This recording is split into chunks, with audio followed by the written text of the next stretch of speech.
دقيقة بالظبط إن شاء الله وهبدأ على طول يعني. تمام، هبدأ الساعة 12 بالظبط إن شاء الله.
طيب، خلينا نبدأ كده بسم الله.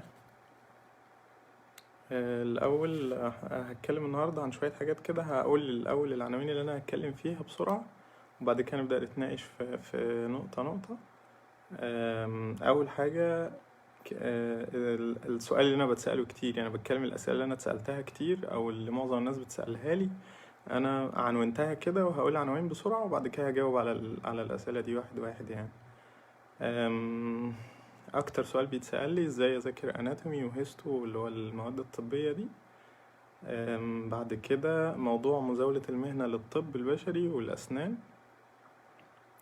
والنقطة التالتة 5% اللي هو القرار 5%، وهل هو للطب وصيدلة واسنان ولا هو طب بشري بس.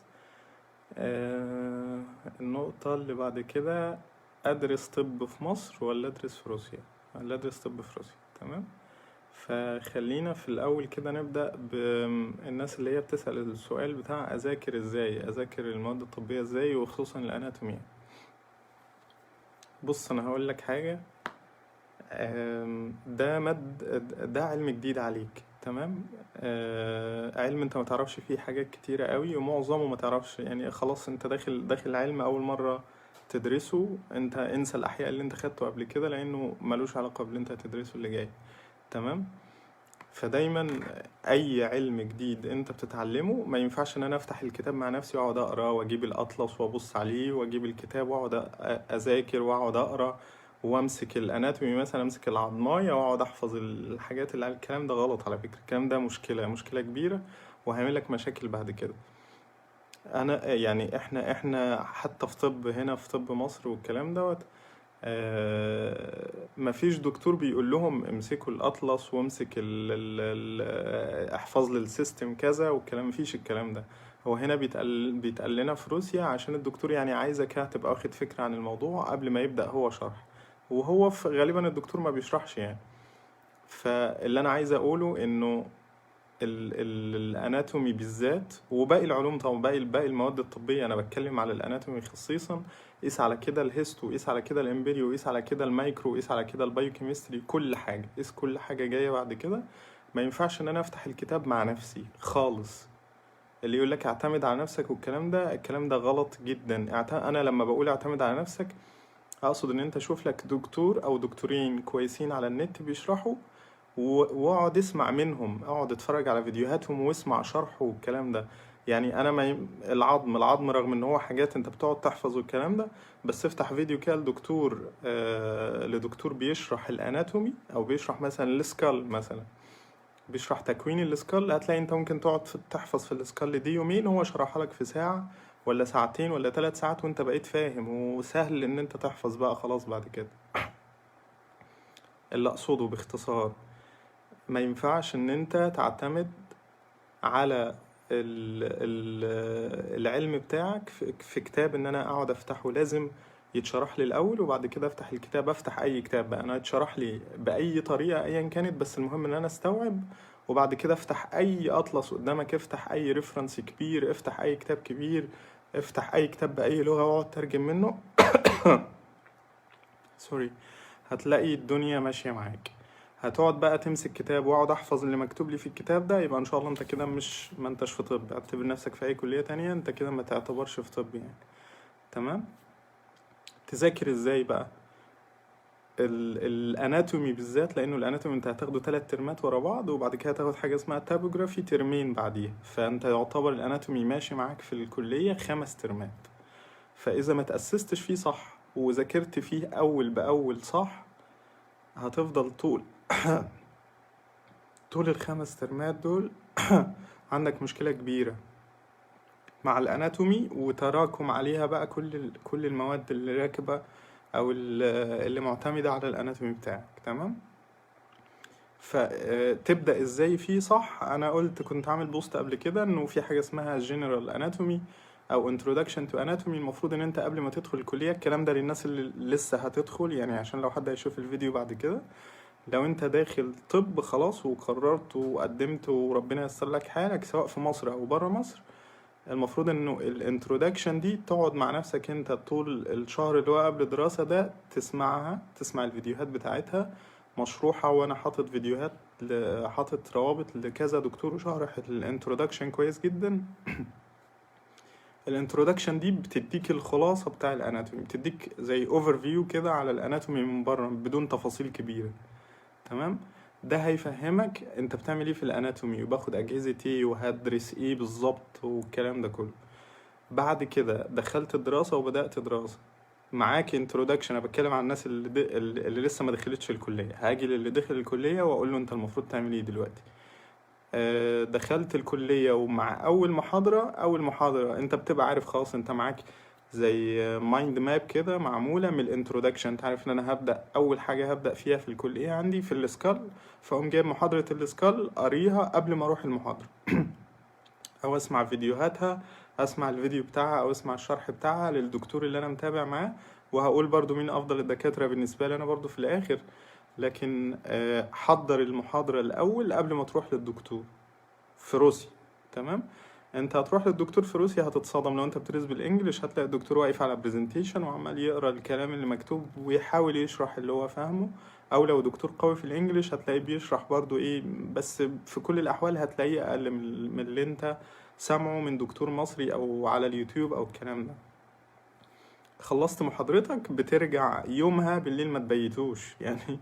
بترجع يومها تقوم ماسك بقى الفيديو بتاعك لو انت عايز تسمع الفيديو تاني، او معاك السورس بتاعك الريفرنس، او معاك الاطلس او الكتاب اللي انت هتذاكر منه، واقعد اشوف انا خدت ايه، واقعد اعلم عليه واذاكره كويس جدا وافهمه وخلاص وتركنه. وهكذا تفضل كل درس تعمل الكلام اللي انا بقولك عليه ده. وتيجي مثلا طلب منك مثلا هتقفل السكال كلها، طلب منك مثلا امتحان على السكال مثلا. تمام. هتقوم جايب محاضرات السكال كلها وتقعد تقرا اللي انت مجمعه محاضرة ورا محاضرة ورا محاضرة، تلاقي نفسك الموضوع بالنسبة لك سهل جدا يعني. لكن ان انا اسيب بقى السكال كلها على بعضها واجي انا عندي بكرة ولا بعده امتحان في السكال وانا ما فتحتش اصلا سكال قبل كده، وكنت ماشي حالي مع الدكتور لما كان بيسألني بجيب الإجابة من أي مكان، وتيجي يوم قبل امتحان السكال بيومين 3 عايز تلم السكال، انت كده بتهزر يعني. ده كده مش طب، او انت كده مش بتذاكر اصلا، مش بتدرس. تمام. بالنسبة بقى للطلبة اللي دخلت وخلاص هو اتورط ودخل واللي حصل حصل يعني زي ما بيقولوا كده، انت مطلوب منك تلحق اللي جاي، يعني تمشي بانتظام مع اللي جاي وتلحق اللي فات. فانا شخصيا بقول لك انت اللي جاي اعمل اللي انا بقول لك عليه ده. المحاضرة اسمعها لحد موجود على اليوتيوب، وانا حاطط قنوات لناس كويسة جدا على اليوتيوب. اسمع المحاضرة قبل ما تروح، او اسمع الدرس اللي انت هتاخده قبل ما تروح المحاضرة بتاعتك. ولما ترجع من الدرس عاوز تسمع الدرس تاني اسمعه، حسيت ان انت فاهم ومستوعب وفهمت الدنيا من خلاص مش محتاج تسمع الفيديو تاني، افتح الكتاب بتاعك او افتح الريفرنس اللي معاك واقرا شوف الكلام اللي مكتوب ايه. تمام. وهكذا امشي بقى محاضرة بمحاضرة. واللي فات ده حاول بقى ايه اي وقت فراغ ليك تجيب بقى ابدأ من السكال تاني لحد ما تخلص. يعني انت اكيد اللي فاتكو، انا بتكلم عن طلبة اولى، فاتك البون وفاتك الماسل صح كده ولا ايه تقريبا يعني. عندك دلوقتي السيستمز، انت اكيد بتاخدوا سيستمز، هتلاقي تقريبا خلصتوا الدايجستيف والكلام ده. فانت امشي بقى بالترتيب زي ما انا بقول لك كده، ستيب باي ستيب، وما تجمعش. يعني ايه، حاول تجمع في مثلا يوم حد الكلام ده، اللي هو اقعد اقفل السيستم كله، او خدت مثلا اليورينري سيستم مثلا، خدته على محاضرتين، يوم الحد الجاي مثلا او يوم السبت اقعد اقفل اليورينري كله، وهكذا. عندي امتحان على على السيستمز كلها او على كذا سيستم، قبليها بكام يوم هتيجي تقفل، هتلاقي نفسك عندك مادة علمية وعندك حاجات مذاكرها، وهتلاقي الموضوع سهل خالص يعني. لكن حذاري من ان انت تقعد تراكم شابتر على شابتر او محاضرة على محاضرة على محاضرة، تيجي في الاخر هتلاقي نفسك سايح والدنيا بايظة معاك ومش عارف تلم حاجة، وهتكره نفسك وهتكره الطب وهتكره اللي دخلك الطب كمان. فاهمني؟ حتى لو كان ده طموحك يعني. قيس بقى على كده الهيستو، من المواد اللي ما ينفعش تذاكرها لوحدك الهيستولوجي والامبريولوجي. والامبريولوجي اصلا يعني الامبريولوجي انت لو قعدت تذاكره مع نفسك انت هتكره نفسك حرفيا، اللي هو مش عارف ايه. تمام. فنصيحة، اسمع الفيديو الأول أو اسمع لحد على اليوتيوب الأول، وبعد كده ابدأ بقى انت تعتمد على نفسك في ريفرنس، بس ابقى انا سامع الأول، لأنه ده علم انا معرفش عنه حاجة ومعرفش هيتذاكر ازاي وما اناش فاهم. يعني انت هتقعد تذاكر معلومات، الدكتور اللي بيشرح لك في الفيديو ده بيربط لك المعلومات مع بعض، يعني هو فاهم المنهج كويس قوي، فهيربط لك المعلومات مع بعض يعني. الكلام ده في مصر هم مش محتاجين حد يقول لهم الكلام ده، لأنه في الجامعة هم بيعملوا معاهم كده. انت عشان بره ففي قصور بالنسبه لك سواء روسي او انجليش، يعني انت روسي حتى ما بتبقاش قادر تستوعب الماده كامله مع الدكتور، فنفس النظام طبق اللي انا بقولك عليه ده واسمع مني، هتلاقي الموضوع سهل، وهتلاقيها ماشي ستيب باي ستيب، مرتاح وما انتش مضغوط ومش حاسس باي ضغط عليك في الدراسه او الكلام ده. الموضوع محتاج منك مجهود، بس ان انت تنظم وقتك، دي رقم واحد، تنظيم الوقت ده اللي هيفيدك كتير جدا بعد كده يعني. وده اللي هيفيدك في دراستك وهيفيدك في مذاكرتك. هتلاقي نفسك مرتاح، ما انتش مضغوط، ما فيش يوم عندك مضغوط. يعني ما بجيش مثلا عشان انا عندي امتحان بكرة فانا مضغوط النهاردة وامبارح، او عندي امتحان كمان يومين فانا اليومين دول مضغوط. لا، ما فيش الكلام ده. انت مظبط وقتك والامتحان كده كده جاي لك خلاص، فانا عندي وقت، انا مظبط وقتي ومذاكر المذاكرة اللي تخليني بأقل مراجعة اقدر اجيب المادة تاني واقفل الحاجات اللي انا همتحن فيها. تمام. فالفيديوهات اللي انا حاططها في بوست مثبت، إدارة الجروب يعني مشكورين طبعا، ثبتوا البوست اللي هو بتاع الفيديوهات ده. ادخل في، انا حاطط كذا دكتور، افضلهم الدكتور وهدان ده في الاناتومي، وفي بعد كده دكتور احمد فريد برضو، هو يعني دكتور لسه صغير في السن ولذيذ والدنيا كويسة معاه يعني. فالدكتورين دول كويسين جدا، تقدر تعتمد على واحد منهم اعتماد كلي زي ما بقولك كده يعني، ان انت تاخد منه مادة علمية كويسة جدا وفاهمين المنهج وبيشرحوا بذمة. تمام. الهيستو برضه انا حاطط دكتور خالد المسلمي، حاطط لكل مادة هتلاقي فيه دكتور بيشرحها كويس قوي قوي يعني. تمام. ف يعني الموضوع عايز بس منك انتظام وتنظيم وقت وجدية، نسترجل شوية. خلاص انت عديت السهل اللي هو الثانوية العامة، سيبك من كان بيقولك هتدخل الكلية وترتاح والكلام ده، مفيش الكلام ده خالص يعني. وانت داخل طب فانت عمرك ما هتشوف الراحة دي، فانت لازم تبقى مسيستم نفسك على كده، ونظم وقتك من دلوقتي، عشان بعد كده حتى هتلاقي الموضوع انت محتاج تنظم وقتك بشكل كبير حتى بعد كده يعني، حتى بعد ما تتخرج وتشتغل والكلام ده. حافظ ان انت تبقى منظم وقتك وتدرب على الموضوع ده من دلوقتي. تمام. النقطة التانية واللي هي مزاولة المهنة للطب والأسنان. قرار مزاولة، أنا مش هتكلم على الامتحان، هتكلم على الامتحان في الآخر، لكن قرار مزاولة المهنة أو أنا بزاول المهنة إزاي. أنت دلوقتي المطلوب منك إن أنت هترجع، لما ترجع مصر هتروح المجلس الأعلى للجامعات، سواء أنت كلية جامعة قوية أو مش جامعة قوية، سواء أنت معدلك فوق 93% أو أقل من 93%، بتروح تسلم ورقك الشهادة بتاعتك وتسلم ورقك كله بشهادة الثانوية، بتسلمه في المجلس الأعلى للجامعات. تمام. أنا بقول الخطوات عشان محدش برضه يسألني عليها تاني. بتاخد ملفك كله في شهادة الثانوية العامة وفي شهادة تخرجك، وبتروح بيهم المجلس الاعلى للجامعات، بتسيبهم له بقى. هو انت خلاص، انا الكلام اللي احنا قلناه قبل كده عشان انت تبقى مطمن، انا من جامعة قوية، فعارف ان انا القرار بتاعي او انا المعادلة بتاعتي كلها شهر وهتطلع من اسبوعين لشهر، هستلمها وابدا اشوف الدفعة الامتياز اللي هتستلم، هستلم معاها يعني. لكن انا بتكلم اجمالا كله هيروح المجلس الاعلى للجامعات، تمام؟ سواء انت جامعة قوية او مش جامعة قوية، سواء انت فوق ال95% ال93% او تحت ال93%. ده بالنسبة لأي كلية بعيدا عن طب وأسنان والكلام، أي حد كده يعني، تمام؟ بالنسبة لمزاولة المهنة للطب وصيدلة وأسنان، صيدلة وأسنان مفيش حد منهم قال إن في اختبار، فمحدش يقول اختبار مزاولة مهنة لصيدلة وأسنان. الله أعلم إيه اللي هيجي، وأنا متوقع إنهم يعملوا اختبار هم كمان، لكن لحد دلوقتي مفيش أي حاجة، مفيش حاجة اسمها اختبار مزاولة ليهم. فمحدش يتكلم في موضوع إنه اختبار مزاولة المهنة الأسنان. أنا لما بتكلم على اختبار مزاولة مهنة ده الطب بشري، ولسه أول سنة يتطبق على العموم السنة دي 2020، تمام؟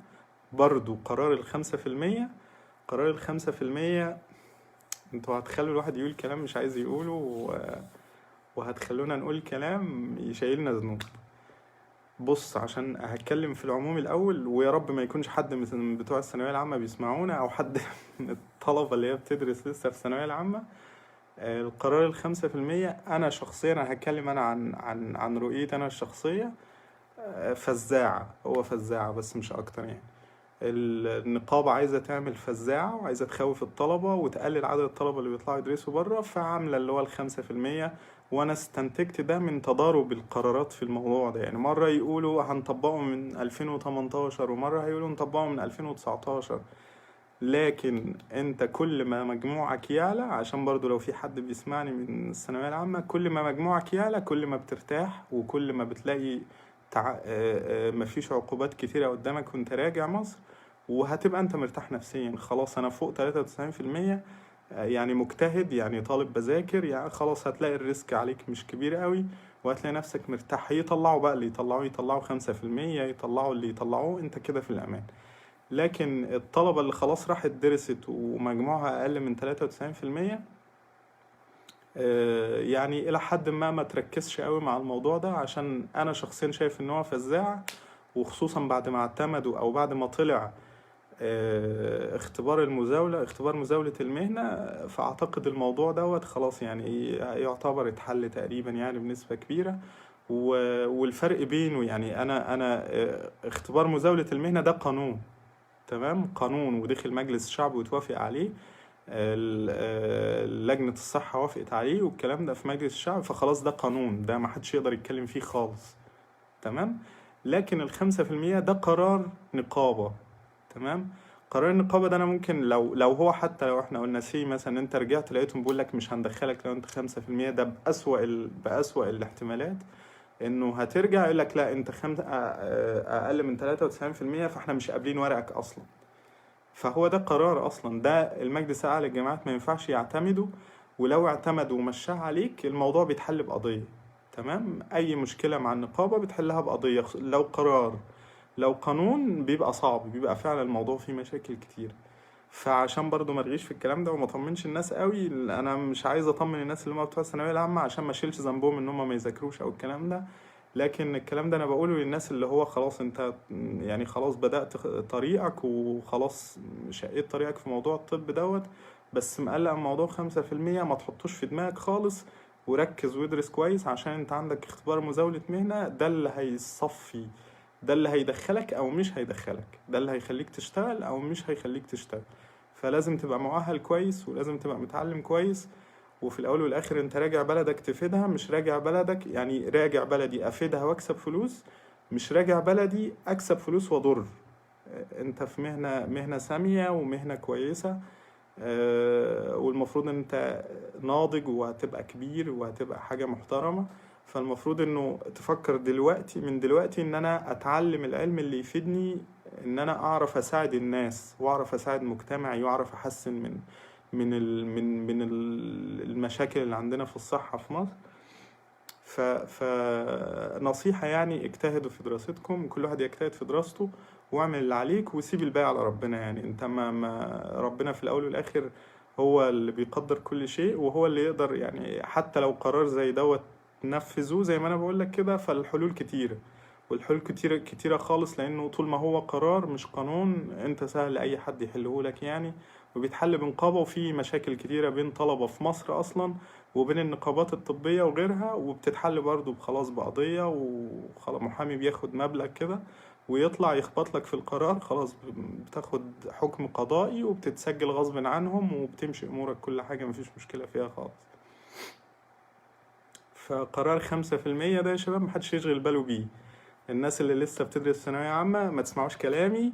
وقرار 5%، قرار 5% دوت حطه في بالك وذاكر كويس جدا واجتهد عشان ان شاء الله تبقى فوق 93%. فسواء اتطبق او ما اتطبقش يبقى انت هونتها شوية على نفسك وارتحت نفسيا، وهونتها على اهلك وخلاص الدنيا يعني ايه.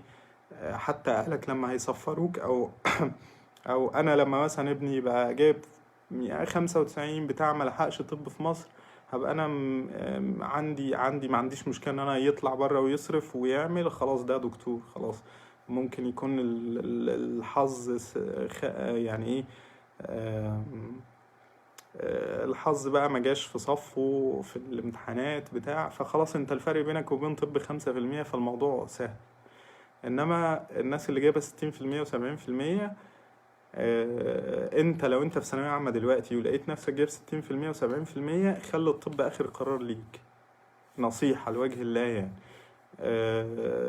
الطب مش الحاجة الأملة قوي، الطب فيه مشاكل كتيرة عندنا في مصر، ومش مهنة كبيرة قوي يعني، ما هيش يعني. أنا رأيي إن أنت مثلا تدخل حقوق وتبقى مستشار، هتبقى أحسن، حياتك اللي جاية تبقى أحسن مننا كأطباء مثلا لما نتخرج. أو ممكن تدخل كلية حربية أو كلية شرطة، تبقى أحسن برضو من أي طبيب يعني. في حلول كتيرة قدامك لو أنت بتدور على الحاجة الاجتماعية أو الكلام ده، ومجموعك ضعيف قوي كده، فالغي الفكرة دي خالص، خلي فكرة الطب دي في الآخر خالص. آه، لأن هيجيلك وقت كده هتحس إن أنت بتندم إن أنت دخلت تدرس طب يعني، فاهم؟ وخصوصا في روسيا. أدرس بقى النقطة الأخيرة اللي هتكلم فيها، أدرس طب في مصر ولا في روسيا؟ بص، السؤال دوت أدرس طب في مصر ولا في روسيا، لو أنت بتسأله لي أنا شخصيا، لا ادرس في مصر. بس هيقول لي بقى واحد، هيقول لي انا عايز ادرس، انا ليا طموح وعايز ادرس وعايز ادرس في حاجة كبيرة واطلع اوروبا والكلام ده. فانت لو انت طموحك اصلا ان انت هتقضي مستقبلك بره، لا ادرس يعني، ادرس في روسيا بس تعالى على جامعة كبيرة، تعالى على، ما تنزلش اقل من كازان مثلا. يعني عندك موسكو كلها، بيتر كلها، كازان كلها، الثلاث مدن دول ما تطلعش بره واحدة منهم. لو انت عايز تيجي على حاجة كبيرة وعايز تروح تدرس في اوروبا بقى، تشتغل في اوروبا والكلام ده وتطور نفسك، هو ده طريقك يعني. لكن هتيجي على تشيبوكساري بقى ونالشيك وكيروف وتقولي مستقبل ومش مستقبل، لا. انت كده بيندح، لو حد موصلك الكلام ده فهو بيضحك عليك. تمام. و اختار الكلية كويس جدا. لقيت نفسك هتيجي على حاجة تعبانة وقدامك سكة طب بشري في مصر، فدوس على طول في طب بشري في مصر. تمام. هجاوب على الأسئلة اللي كانت مبعوثة على البوست اللي احنا كنا عاملينه. بس قبل ما أجاوب، بس هو كان في حد كان طلع لايف امبارح تقريبا وهو مش مصري، هو كان قال كذا معلومة كده، عايز بس حابب ان انا اصلحها. بخصوص اختبار مزاولة المنى. كذا حد اصلا كلمني وكان بيسألني في الموضوع دوت، فده اللي خلاني ان انا اطلع اتكلم فيها يعني. ورجاء يعني معلش بعد اذنكم يعني، يعني في الحاجات الادارية والتفاصيل اللي هو قوي مع المجلس الاعلى ومع النقابة والكلام ده، يا ريت محدش غير مصري يتكلم فيها. يعني انا مش ما اعرفش حاجه في وزاره الصحه او نقابه الاطباء في العراق، ما اعرفش اسمها ايه، فمش بتكلم فيها. الاردن مش بتكلم فيها، فلسطين مش بتكلم فيها، سوريا، اي دوله عربيه تانية مش بتكلم فيها عشان ما اعرفش فيها حاجه. فبرضه حضرتك ما تعرفش في المشاكل اللي عندنا في مصر والتعقيدات اللي عمالين يعقدوها والدنيا ماشيه ازاي. فرجاء ما حدش يتكلم في الموضوع ده تاني، لانه بيتقال كلام كتير غلط، وفي ناس بتاخد الكلام ثقة وتمشي وراه والآخر تلبس في حيطة. تمام. وكلنا احنا هنا كلنا كمصريين لبسنا في حيطة بسبب الناس يعني الجنسيات العربية التانية. هما بيحاولوا، في منهم فعلا بيحاول يساعد، وفي منهم الأغلب طبعا إنها مصلحة شخصية وإنه بيطلع له عمولة والكلام ده. فالموضوع يعني يا ريت بس إيه، خلي موضوع إن أنت تقدم لطالب في الجامعة حاجة، وإن أنت تتكلم في مستقبله بعد ما يتخرج حاجة تانية. كانت قال إن اختبار مزاولة المهنة 4 اختبارات. تمام. بطنة وجراحة وأطفال ونساء ولادة. تمام. كانت قال إن هم 4 اختبارات، لأ هم ال4 مواد دول في اختبار واحد. وقلنا إن الطالب له 3 محاولات في 3 أسابيع ورا بعض. بعد كده بيبقى لك محاولة كل سنة. تمام. رسومها تقريبا 2000 جنيه، لكن مش 4 امتحانات. مش بدخل امتحان بطنة وادخل امتحان جراحة لا، مفيش الكلام ده، هو كلهم امتحان واحد. تمام. بخصوص الماستر في مصر، انا كنت سمعت حتة بس ما سمعتش التفاصيل اللي هو كان قالها، بس حابب ان انا اعيدها تاني لانه حد برضو سألني عليها. الماستر في مصر ليك انت انا كدارس في روسيا، المانيا، امريكا، اي دولة بره مصر، اي دولة ايا كانت الدولة دي قوتها ايه، انت بتتعامل معاملة طالب بيقولوا عليها ايه، طالب دولي. تمام. يعني انت لما بترجع في النقابة بتتسجل كده طالب دولي. طالب دولي دي كلنا مع بعض، انا وبتاع امريكا وبتاع المانيا وكل ده مع بعض. باخد امتيازي، خلصت الامتياز، لما باجي بقى على التكليف نفس النظام بتتوزع طالب دولي برضو. يعني انت بتاخد اخر التخصصات، اخر التخصصات في كل حاجة بقى. تمام. بياخد خريجين الجامعات المصرية كلها لحد اللي جايب مقبول. تمام. يوزع لحد اللي جايب مقبول خلص، يبدأ يجيب بقى ايه، فلتر اللي هو الطلبة الدوليين دول حسب التقدير او حسب الجي بي بتاعك. تمام. انت مع الامريكي، مع الهولندي، مع الالماني، كله مع بعض، كله بيتوزع مع بعض. انا اعلى من واحد امريكي فانا هتوزع في مكان قريب وهاخد التخصص قبليه. تمام. وهكذا يعني. ده بالنسبة للتكليف وبالنسبة للماستر. فرصنا في تحضير الماستر في مصر ضعيفة. تمام. انت فرصتك تحضر الماستر بره اكتر، فرصتك تحضر في مصر ضعيفة. تمام. وخصوصا لو انت عايز تخصص معين، فانت في مصر انا بقولك الحاجات اللي انت محروم منها بنسبة كبيرة جدا. الناس اللي بتفكر، البنات طبعا اللي بيفكروا في الموضوع ده، في موضوع الجلدية، انسي ان انت تفكري في جلدية وانت راجعة مصر. عايزة جلدية، هتخلصي امتيازك وتكليفك وتطلعي بره، تجيبيه من مكان، من اي دولة بره، وترجعي تاني. فهماني؟ وكذلك الرمد، وكذلك كذا حاجة كده. لا، تجميل سهل تقريبا، تجميل تبع جراحة الاول. كل حاجات الجراحة والبطنة والكلام الجميل ده في فرص كتيرة وتقدر تحضره جوه مصر. الموضوع ما فيهوش مشكلة خالص، وتوزيعه برضو حلو يعني. تمام. لكن التخصصات اللي هي بقى بتاع البنات والحاجات دي، جلدية ورمض والحاجات الجميلة دي، هتضطر تطلعي بره، تجيبيه من بره وترجعي تاني. كان قال برضو حتة اعتماد الطب، دراسة الطب بتعتمد اعتماد شخصي على الطالب. معرفش هو يقصد ايه، بس هو اكيد يقصد ان انت تسمع فيديوهات لدكاترة تانيين. يعني ما اعتقدش ان هو يقصد ان انت، خصوصا انه كنت سمعت ان هو قال ان هو انكولوجيست، فهو اكيد فاهم يعني. فهو يقصد ان انت تسمع فيديوهات الاول لدكاترة، وبعد كده يعني هتعتمد بنسبة مثلا 80% على الدكتور اللي انت بتسمعه من الفيديو باللغة بتاعتك. تمام. بالدكتور بقى مصري ايا كان، عشان كان في بوست عاملينه فعلا في الدكاترة كلها وتقدر تعتمد عليهم يعني. الامتياز في مصر مش عارف، هو كان قال 2 سنين، هو حد اللي قال لي بصراحة. فهو لو قال 2 سنين، لا هو سنة يعني.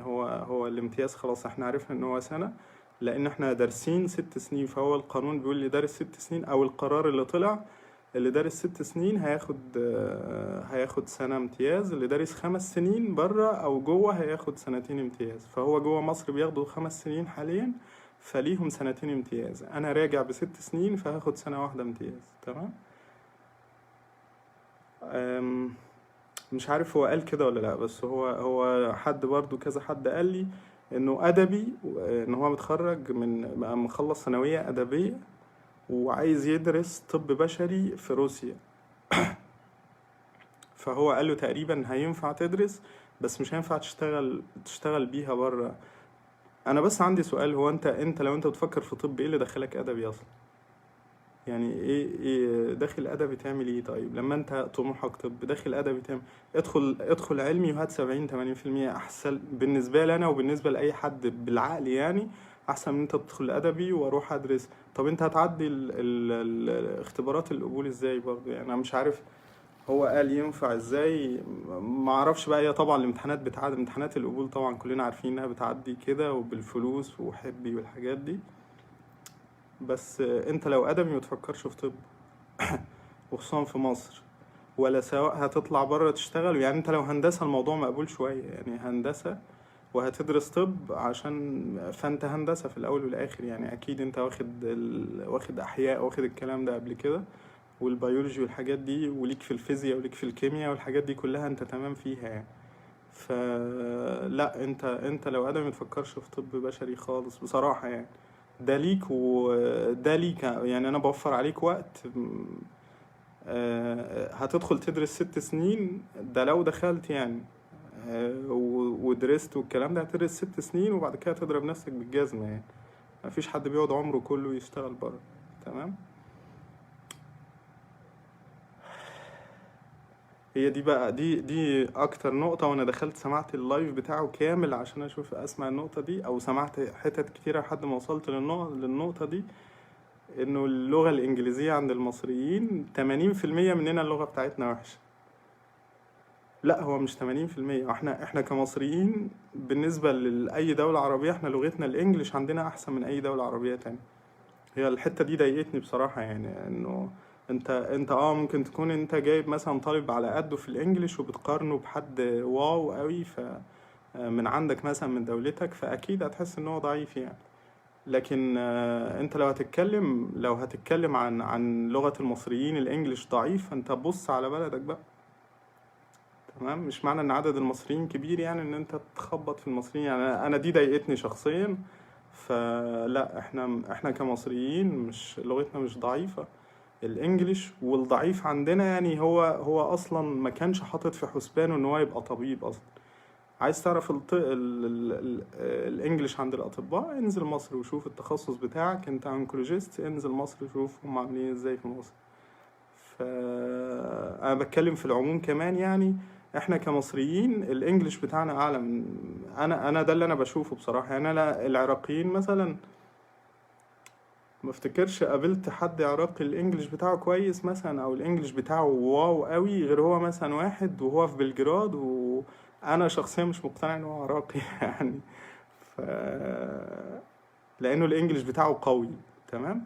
الباقي الانجليش كويس وكل حاجة، بس لو هتتكلم بقى في العموم، لا المصريين، معظم المصريين اللي موجودين في روسيا الانجليش بتاعهم كويس. مش 80% زي ما انت قلت مثلا انه مستواهم 80% ضعيف. يعني مش عارف. خلينا طيب نجاوب على الأسئلة اللي هي موجودة. أنا حاليا في تحضيري السنة الجاية، وعايز أقدم طب بشري في جامعة نيجني القديمة، وما قدمتش تبع مكتب. بص الحاجات اللي هو التفاصيل قوي دي يعني نصيحة يعني مثلا خليها في احمد طلعت وفي عبد الرحمن وفي محمود وليد. الناس دي بجد امينه جدا، وانا اعرفهم يعني معرفه كويسه، واعرف ان هم مش يعني ما بيضللوش حد يعني. فالاسئله دي هم يجاوبوا عليك اكتر يعني. لكن لو عايز تاخد مني اجابه، انت ممكن تقدم لوحدك طبعا، وفي امتحان قبول هتجتازه. لو نجحت فيه طبعا محدش هيقدر يقول لك حاجه، محدش هيقدر يرفضك في الجامعه، او هيجيلك القبول يعني، مفيش مشكله فيه. مادة زي الاناتومي والبايو، اي ماتيريال ليهم. بص في انا عامل بوست، في بوستين متثبتين، بوست للفيديوهات للدكاترة اللي بتشرح، تمام، وفي بوست تاني للريفرنس او السورسات او الكتب اللي ممكن نذاكر منها. فادخل بس على البوستات المثبتة، هتلاقي فيه البوستين دول، هتلاقي فيه اللي انت اجابة السؤال بتاعك يعني ان شاء الله. كيفية اخذ التخصصات والنيابات الجامعية. مش فاهم، بتتكلم في مصر؟ تقصد في مصر يعني ولا تقصد هنا في روسيا؟ في روسيا نعرف عشان واحد أجنبي مثلا يدرس أو ياخد نيابة في يدرس يعني في جامعة، أعتقد إن هو لازم يبقى معاه اللي هو الريد دبلومة دي، تمام. لكن معرفش أنت لو تقصد التخصص والنيابات في مصر، التخصص في مصر حاجة والنيابات ما تفكرش في نيابات جامعية أصلا، تمام. يعني وانت راجع مصر اوعى تتكلم في موضوع النيابات دوت، عشان طلبة مصر هياكلوك، تمام. احنا ملناش نيابات، ما تفكرش في نيابات خالص. التخصص انا حكيته وراجع بس الفيديو، هتلاقيها من 10 دقايق فاتوا كده، هتلاقيني انا متكلم عن الموضوع ده. البايوكيمستري والفارماكولوجي على اليوتيوب انا ضايف فيه، ادخل على البوست المثبت هتلاقي برضو قنوات كويسة جدا للفارما والبايو. حد بيعرف اذا المنحة بتقبل تعديل شهادة؟ اكتر حد يفيدك بصراحة بالنسبة لنا عبد الرحمن عمارة، دكتور عبد الرحمن عمارة، هو ادمن في الجروب هنا، ممكن هو يبقى يدخل يرد عليك او تواصل معاه، يعني هو يفيدك اكتر مني بصراحة. دارس ناوي ادرس طب بشري بالانجليش في نجن القديمة او كازان، ومجموعي اكتر من 94%. هل هناك معادلة لأي من الجامعتين؟ لا، انت توكل على الله. انت يعني هتروح، انا قلت لك زي ما انا قلت لك قبل كده، او زي ما انا قلت في الفيديو ده والفيديوهات اللي قبل كده، انه انت خلاص انت امورك تمام، وادخل ادرس. نجني القديمة كويسة جدا، وكازان برضو كويسة جدا، ادرس فيهم على طول يعني، تمام. ما عندكش مشكلة في المجلس الأعلى للجامعات، ولا مشكلة في النقابة. مشكلتك بس هتبقى اختبار المزاولة، ودي مش مشكلة يعني، ما تقدرش تعتبرها مشكلة.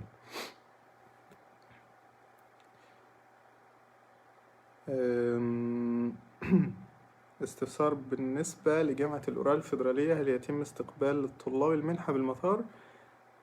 عبد الرحمن عمارة، أي حاجة عن المنحة أنا شايف عبد الرحمن عمارة فاهم الموضوع قوي، وهو يقدر يفيدك يعني. الأورال الطبية كويسة، بس أعتقد هتشيل مواد لأنه عدد ساعاتها أقل من مصر. هتشيل مواد وانت راجع، هتشيل كذا ساعة كده، هيشيلوك ترم يعني تقريبا. فرق بين كازان الفيدرالية والطبية ولا الاتنين زي بعض؟ بص، الفرق بين كازان الطبية والفيدرالية هو تقريبا الاتنين نفس السيستم ونفس المناهج. الفرق في قوة الشهادة. انت الفيدرالية دي حاجة واو قوي يعني في روسيا. دي معترفة في أوروبا، في دول كتيرة في أوروبا، وعندها اعتمادات كتيرة من جامعات دولية كبيرة، معترف بيها في كل دول الخليج، وكل الشرق الأوسط كله معترف بيها. فدي الفيدرالية كشهادة. يعني الفرق بين الفيدرالية والطبية شهادة فقط، فاهم؟ إنما مستوى التعليم أعتقد مستوى التعليم هم في الفيدرالية شادين شوية، لكن أنت بتتكلم المناهج الاتنين زي بعض تقريبا يعني بنسبة كبيرة قوي. الاتنين هتلاقيهم زي بعض، وهتلاقي ساعاتهم زي بعض برضه، لان معظم الجامعات اللي بتبقى في مدينة واحدة بتبقى تقريبا نفس المنهج ونفس الساعات ونفس السيستم، وبيبقوا تقريبا معظم الدكاترة هتلاقي بيشرح هنا وبيشرح هنا.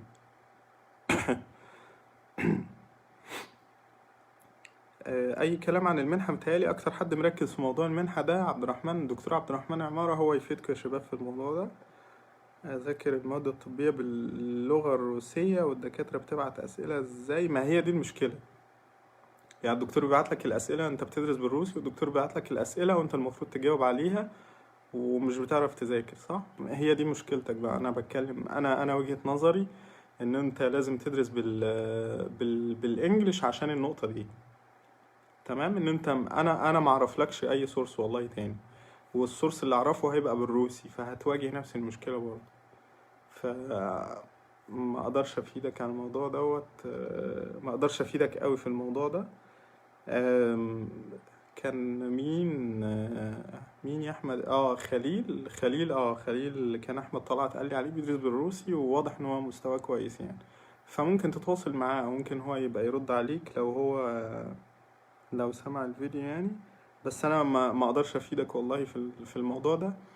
افادتي ليك هقول لك ذاكر اسمع فيديو بالانجلش، وبعد كده بحاول انت تترجم اللي انت فهمته من انجلش لروسي. لكن ايه الحل عندك؟ الحل الجذري يعني؟ لا، ما عنديش والله حل للي بيدرس بالروسي فعلا. تمام.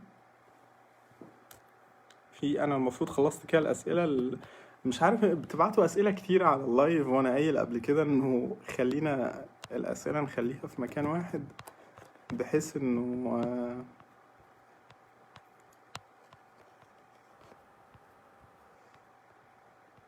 ايه يا زلط؟ في ايه يا زلط؟ ايه كل ده؟ ايه النوتيفيكيشنز دي كلها؟ ماشي يا عم، وحشنا والله، وعارف ان احنا وحشينك، وانت وحشنا برضو كتير والله. نشوفك ان شاء الله قريب. ايه يا عم ده؟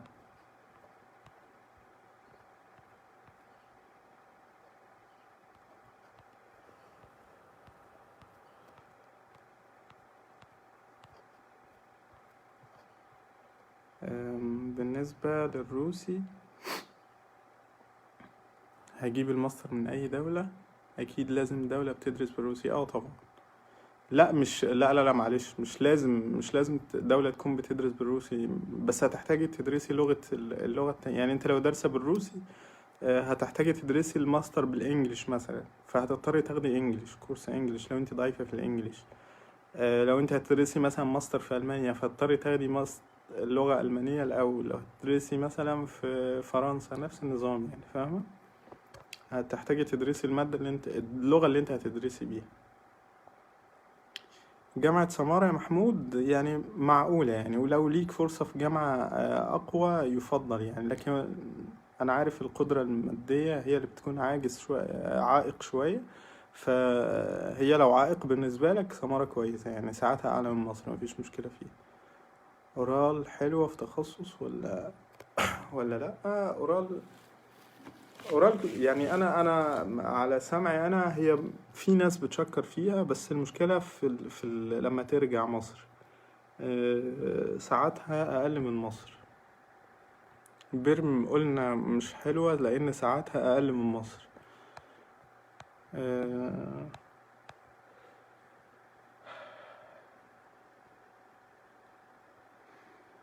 ينفع تاخد ماستر من روسيا؟ ينفع طبعا، بس بالروسي. بس لا، ثواني معلش. بس قبل ما هتاخدي الماستر لازم ترجعي مصر، تعرفيهم الجامعة اللي انت هتدرسي فيها والتخصص اللي انت هتاخديه، وتشوفي شروطهم ايه وقتها، لانه بتحصل مشاكل كتيرة جدا. وفي في شهادات ماستر بتترفض من المجلس الاعلى للجامعات بسبب ان انت ما كنتش على تواصل مع المجلس الاعلى، وما عرفتيهمش انت بتعملي ايه بره للماستر بالذات، مش البكالوريوس. يعني الموضوع عندهم رخم في الحتة دي شوية. صلى الله عليه وسلم. ريزان كويسة طبعا. ساعتها أعلى من مصر.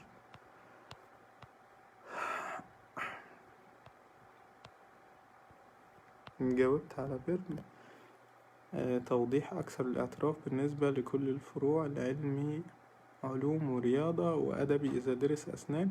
بص، انت مشكلتك الكبيرة في النقابة. يعني علوم ده ادرس طب وأسنان وصيدلة والكلام ده، مفيش مشكلة. رياضة ادرس مفيش مشكلة، بس مش هيعترف بيك في مصر. تمام، إلا لو انت أزهري يعني، لأن أزهر مفيهاش علوم ورياضة. أدبي ده ما تفكرش، بأمانة اوعى. انت أصلا انت ما صحيتش في يوم وليلة لقيت نفسك عايز تبقى طبيب يعني، ما هو انت ما تقنعنيش بكده. تمام، او ما تقنعنيش ان حد اجبرك يعني. انت اصلا ما دخلتش علوم عشان تقول انا عايز ابقى طبيب، او عايز ابقى مثلا صيدلي او الكلام ده. فنصيحة، ده قرار مش مظبوط بالنسبة لك. وانا شايف ان هو ممكن تقول عليه ايه، احلام وردية، او ان انت خلاص حسيت في فترة من الفترات ان انت لا انا عايز ابقى طبيب، فالقرار ده بعد سنة هتلاقيه اتغير. يعني مش قرار صح. يعني انت شفت حد معين فعجبك، فلا انا عايز ابقى طبيب زيه، دي كلها انت ما عندكش الحافز الكافي اللي يخليك تتحمل دراسة 6 سنين ودراسة رخمة وقرف ومشاكل بره مصر. فلا، ادرس، شوف انت اعلى تخصص ليك في الادبي وادرس فيه، او شوف انت دماغك رايحة لانه تخصص في الادبي ودوس فيه، ووفر على نفسك تعب عمرك والكلام ده. انت هتطلع، حتى لو هتطلع تدرس بره، فانت كأن انت بالنسبة لي انا يعني، كأن انت بتقول لنفسك انا مش راجع مصر تاني.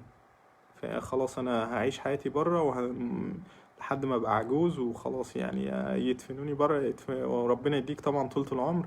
لكن ده التفكير العقلاني. يعني انا بفكر بالمنطق شوية، واركن العاطفة. انت لسه صغير ولسه ما يعني، انت اصلا مجرد ما تدخل طب في روسيا مثلا كبيرك سنة وتقوم محاول وماشي تاني. فلا، لو انت ادبي ما تدرسش طب خالص. ما تفكرش في ولا طب ولا اسنان ولا صيدلة ولا الكلام و... ولا حتى هندسة. تمام. فكر في الحاجة اللي تديك مستقبل في بلدك، ما تفكرش في حاجة تديك مستقبل بره بلدك. تمام. عشان انت هتتعب كتير جدا نفسيا، وهتواجه مشاكل كبيرة جدا، وهتحس بعقد كبيرة لما تكبر انه انت مهندس كبير مثلا، او انا دكتور كبير بره ومش عارف هتشتغل في بلدي. اصل ده قانون. ما هو المشكلة برضو اللي قدامك ده قانون ومش هيتكسر عشانك. فاهم؟ فانا مش مع ان انت تبقى ادبي، لانه القرار ده انت كان محتاج تاخده من سنة اولى ثانوي وانت ما خدتوش عشان انت ما انتش عايزه. تمام. وواضح انه ما هواش طموح عندك من زمان. فانت مش معنى ان انت لقيت الموضوع اتفتح والطريق اتفتح فهي يلا ندخل طب ونبقى اطباء بقى وندخل مستشفيات والكلام ده ونلبس بلطو والاحلام الهبلة دي. والله كل ده كلام فارغ والله. اذا ما كانش عندك هدف قوي ما تفكرش في الموضوع ده نهائي. والموضوع ما دام انت ما خدتوش من اولى ثانوي فمش عايزين نرغي في الموضوع ده كتير يعني، لكن القرار مش مظبوط. في الأورال الطبية تحضيري أكمل تخصص ولا أسنان؟ إيه؟ تخصص ولا أسنان يعني إيه؟ مش فاهم. طب بشري يعني؟ ما أنا مش أنا اللي هقولك برضو تدرس طب بشري ولا أسنان. ما هو أنت ده قدامك وده قدامك، أنت شوف أنت طموحك إيه.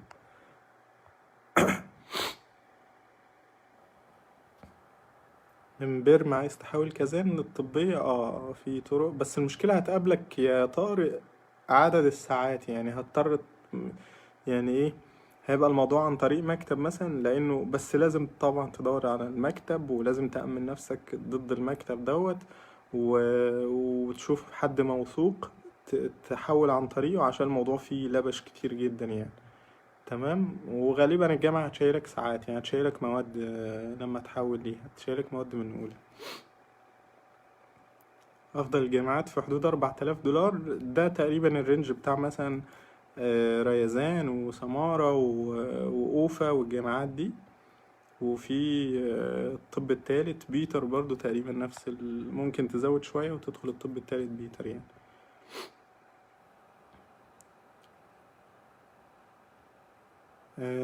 الجامعات القوية ما هو على حسب البادجت بتاعك بقى يا محمود. يعني انت الجامعات القوية قلنا موسكو، بعديها بعد موسكو في عندك بيتر، وبعد بيتر في كازان، فولجا جراد بقى، وبعد كده بلجراد، وتمشي التسلسل ده يعني لحد ما توصل لريازان وسمارة وأوفا والكلام ده. ريازان قلت والله كويسة كويسة يعني. جاوبتك يا إيمان. الفرق بين الزمالة والتكليف، وهل للخريج من روسيا تكليف حكومي؟ لأن النقابة بتقول لأ، لكن وزارة الصحة بتكلف حسب احتياجها. بص يا رامز، موضوع الزمالة دوت، الزمالة والتكليف لو بتتكلم على الزمالة المصرية، هي دي حاجة جديدة عملوها في مصر، نظام جديد ونظام كويس بصراحة. وهو هيفيدك. الزمالة المصرية هتفيدك في الترقية وهتفيدك في المرتب، يعني ترقيتها سريعة ومرتبك بيبقى كويس يعني. احلى من ان انت مثلا تدخل تكليف وبعد كده تدور على ماستر والكلام ده. لا، انت تتكلف بزمالة احسن يعني. التكليف بزمالة بيبقى حسب، انت ولا بتختار مكان ولا تخصص، يعني انت بتشوف المتاح وتدخل فيه، وهو يفاضل عليك. ولو انت طلع لك مثلا التخصص اللي انت عايزه خلاص تمام، ما طلعلكش خلاص بتدخل تكليف عادي. فالزمالة انا بالنسبة لي الزمالة افضل. لخريج روسيا انت بتدخل تاخد، ما هو النقابة تقول اللي تقوله، ما انا النقابة.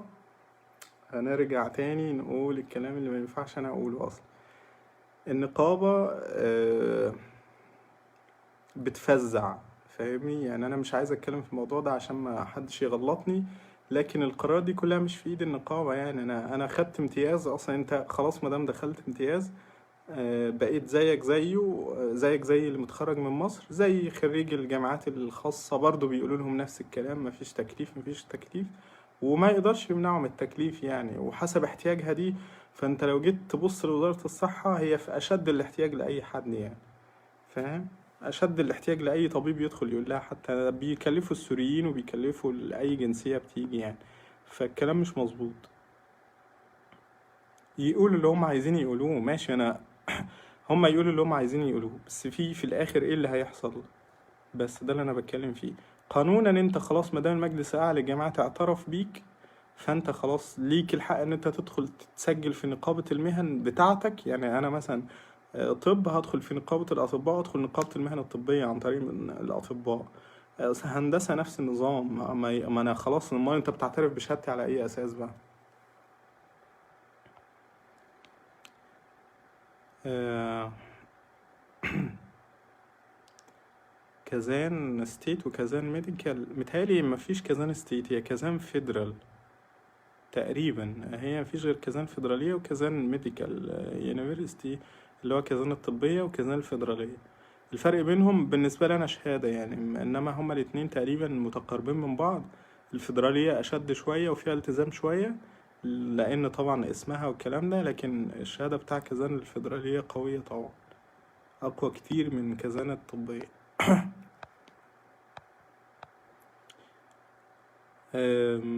الأورال، قلنا الأورال ضعيفة شوية، أقل من مصر بشوية.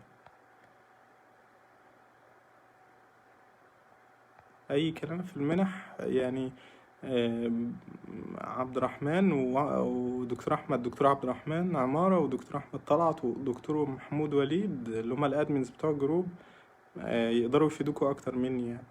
وطبعا يعني خطوة كويسة جدا ان هما يبدأوا يطلعوا لايف، دي حاجة كويسة. انتوا يعني ربنا يجازيكم عنها خير، دي حاجة انتوا المفروض تعملوها من نفسكم، لانه يعني انت ربنا حط تحت ايديك وسيلة توعية والكلام ده، فلازم تستغلها صح يعني. ولانه انت ممكن تتحمل مسؤولية الناس اللي بتضلل كتير. ولازم ان انت التوعية دي لازم تجاوب على اسئلة الناس وتفهم الناس الصح من الغلط، عشان الناس تبقى داخلة عارفة راسها من رجليها يعني. وانا عارف انكم اهل خير واهل ثقة ان شاء الله، ما تأثروش في الموضوع ده يعني.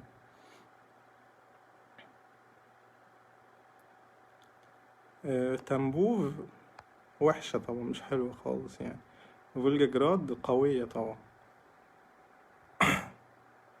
هل كل الجامعات الفيدرالية كده؟ اه طبعا. الجامعات الفيدرالية مش كلها بس معظمها جامعات قوية يعني. بيرم قلنا وحشة، مش وحشة. يعني اقصد ضعيفة شوية عن مصر يعني. هنشيل مواد واحنا راجعين من مصر برضو من سمارة؟ لا سمارة لا، انت اعلى من ساعتك، اعلى شوية من مصر، فمش هتشيل يعني. اروح ايه غير كازان؟ بص عندك كازان، فولجاجراد، بلجراد، سمارة، اوفا، ريازان، كل دي جامعات ساعتها اعلى من مصر. كازان الفيدرالية ولا الأورال الطبية؟ طب مش مجاوب بقى على السؤال ده. لا طبعا كازان الفيدرالية يعني، بس أنا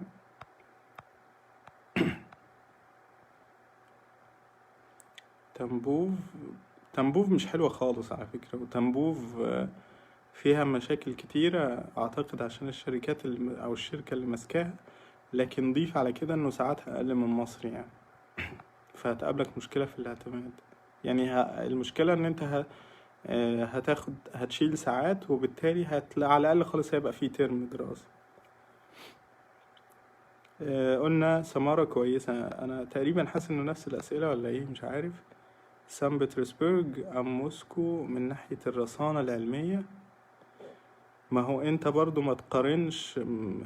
أنت عندك هي أقواهم علميا في موسكو بيروجوف. أنا بالنسبة لي أنا دي رقم واحد في روسيا كلها يعني.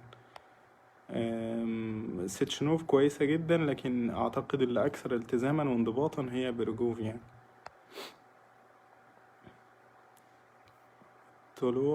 الطلوع من روسيا الاتحاد الأوروبي أسهل ولا من تركيا؟ على حسب الجامعة، لكن معظم الجامعات التركية سهل تطلعك أوروبا عادي. الجامعات الروسية لازم تختار الجامعة. في موضوع ال5%، معلش والله ممكن تعيد الفيديو تاني؟ هو الفيديو هيبقى موجود، فرجاء نعيده أفضل. عملته ده بقى تمام.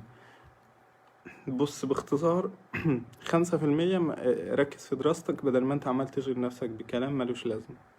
تمام. في الأول والآخر إن شاء الله تتخرج وتاخد اللي انت عايزه يعني، تشتغل ومفيش مشكلة خالص.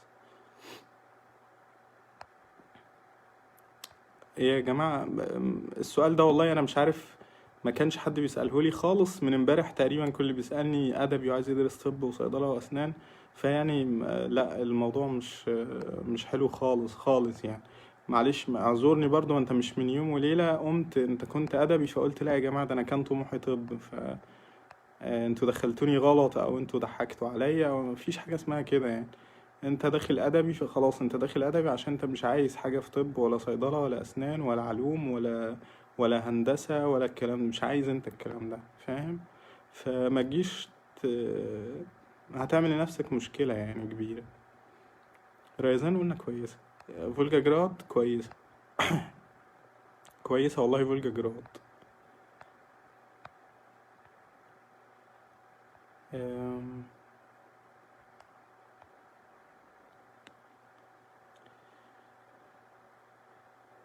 بس لو شاطر محدش هيقف قصادك.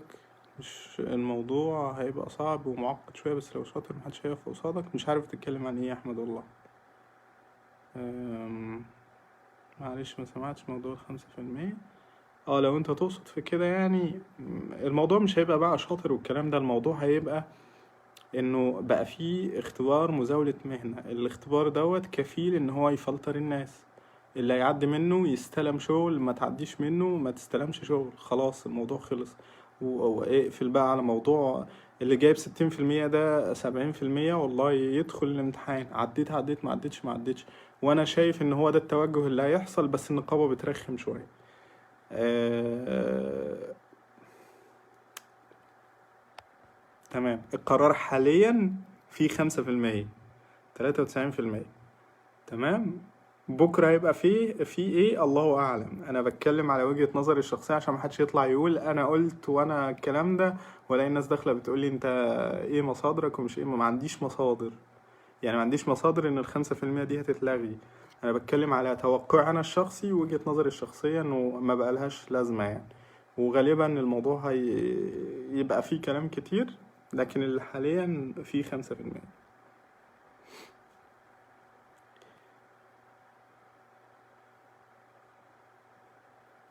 اسلام وائل، انا ممكن اساعدك اللي معاها اسئلة عن هندسة. ماشي يا اسلام، ممكن تبقى تعمل فيديو برضو اعتقد. تقدر تتكلم عن هندسة يعني. ممكن تطلب ان انت تطلع لايف وشوف بقى ادارة الجروب يعني. هما دي القرار ليهم في الاول والاخر يعني. اعتقد ما عندهمش مشكلة.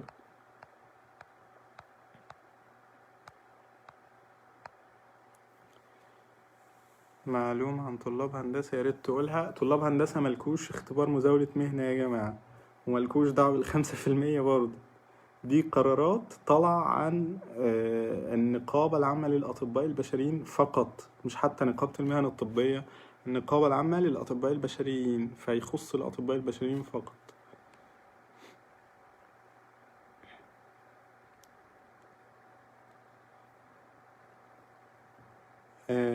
كزانة طبية معتمدة في أوروبا وأمريكا والخليج، صح؟ مش عارف، ما أظنش.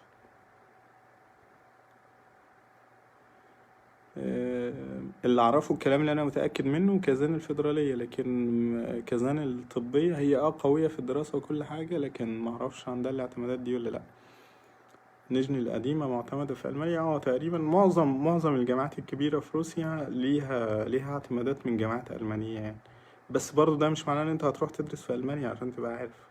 يعني هتحتاج ان انت تاخد سنة، تاخد قصدي لغة لحد B2 ألماني، وبعد كده تفكر ان انت تروح تدرس هناك يعني.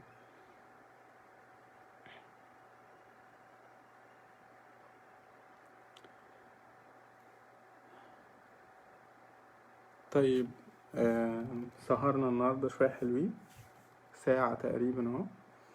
ان شاء الله اتمنى ان انا اكون قدرت ان انا اجاوب على تساؤلاتكم، وقدرت ان انا اوصل المعلومة اللي انا اعرفها. وانتوا كمان تكونوا خدتوا المعلومة اللي ناقصة عندكم يعني، او اللي انتوا محتاجينها.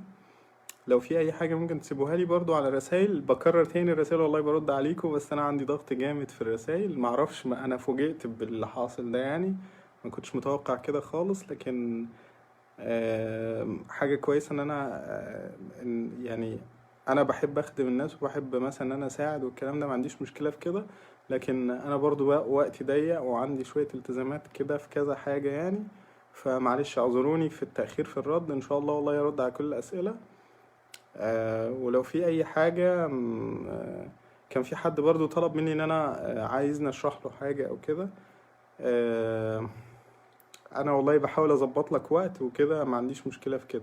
ممكن انا موجود في طنطا، ممكن نتقابل في اي وقت. ممكن لو في حاجة مثلا ممكن تبعت لي، بس تابعني على الرسائل، وانا ان شاء الله اظبط وقت معين ونتقابل فيه في طنطا او في القاهرة يعني. انا الاتنين متاحين بالنسبة لي يعني. تمام. وختاما بقى، استودعكم الله الذي لا تضيع ودائعه، ونلتقي إن شاء الله إذا كان لنا نصيب تاني إن شاء الله في أقرب فرصة. والسلام عليكم ورحمة الله وبركاته.